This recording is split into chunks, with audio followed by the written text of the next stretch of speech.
ఈరోజు కథ పేరు జింక అందం. ఒక అడవిలో ఒక జింక పిల్ల ఉండేది.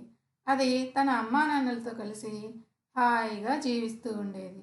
ఒకరోజు అది ఒంటరిగా మేత కోసం అడవిలోకి వెళ్ళింది. అలా మేస్తూ ఉండగా దానికి దాహం వేసింది. దాహం తీర్చుకోవడం కోసం పక్కనే ఉన్న కాలువ దగ్గరకు వెళ్ళింది. తేటగా ఉన్న నీటిలో దాని ప్రతిబింబం స్పష్టంగా కనిపించింది.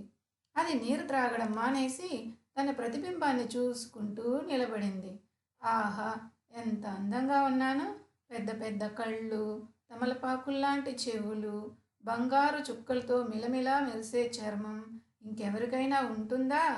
ఇలా తన శరీరంలోని ఒక్కొక్క భాగాన్ని చూసుకుంటూ తనను తానే వర్ణించుకుంటూ సంతోషంతో తన్మయత్వంతో అలాగే నిలబడింది. ఇంతలో దాని దృష్టి కాళ్లపై పడింది. వెంటనే దాని ముఖం మారిపోయింది. కాళ్ళు ఇలా ఉన్నాయేమిటి? సన్నగా, పీలగా, ఇంత అందమైన శరీరాన్ని ఇచ్చిన దేవుడు ఇలాంటి కాళ్ళని ఎందుకు ఇచ్చాడు అని చాలా దిగులు పడింది. అప్పటి వరకు ఎంతో ఆనందంగా ఉన్న జింక మనసులో బాధ ప్రవేశించింది.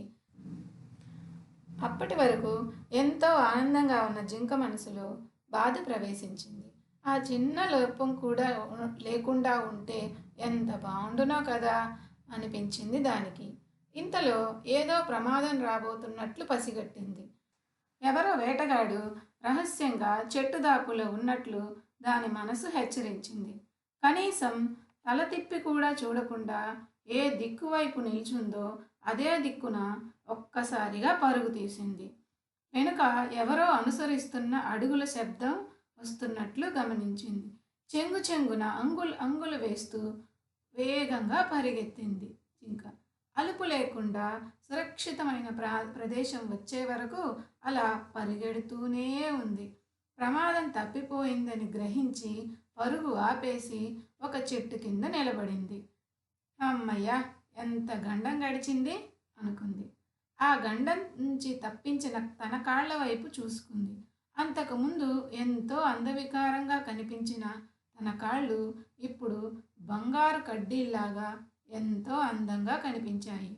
దేవుడు తనకు అలాంటి కాళ్లను ఎందుకు ఇచ్చాడో ఇప్పుడు జింకకు తెలిసి వచ్చి దేవుడికి ధన్యవాదాలు తెలుపుకొని అక్కడి నుంచి బయలుదేరి వెళ్ళిపోయింది. ఈ కథ మీకు నచ్చినట్లయితే లైక్ చేసి, షేర్ చేసి, కామెంట్ చేయండి. అలాగే మా ఛానల్ని సబ్స్క్రైబ్ చేసుకోండి.